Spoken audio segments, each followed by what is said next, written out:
Okusinziira ku batuuze Kasitotonye Masindi olina okutandika okwekengera kulinaanye sikatoto aliwako ekikyo.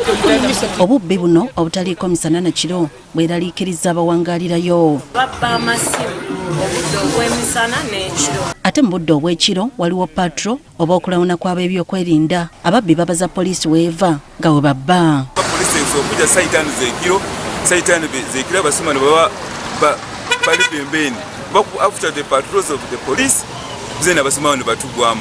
Bagamba ekisinga okunakuwaza kwe kuba nti ne baloopa ku poliisi gwe bakutte amala ebbanga ttono ne bamuta. You take the suspect, especially comes,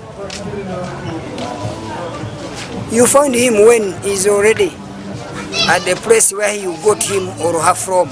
Kino bakitadde ku bavubuka abataagala kukola ebbula ly'emirimu n'ebirala. Abasigazi butenda kukola ekyakabiri kubulwa kw'emirimu then obwire bundi n'amateeka gaitu mu ihanga.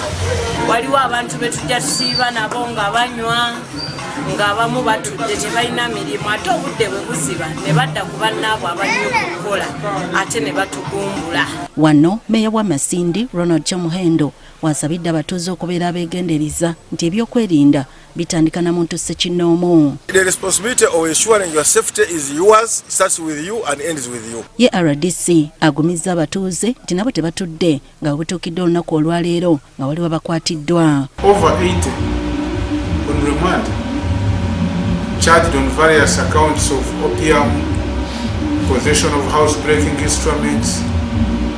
Agambye nti batandika n'okusomesa abantu ku byokwerinda kiyamba okutebenkeza embeera. We are continuing to sensitize the public, the landlords, the lodge owners, the bar people and the business community, first and foremost, take care of their own security and their own business. Ayogerera poliisi mu ttundutundu lya Albertine naye agumizza abatuuze nti poliisi yakakasa nti babeera mu kitundu ekitebenkevu. So the operation is not yet to stop.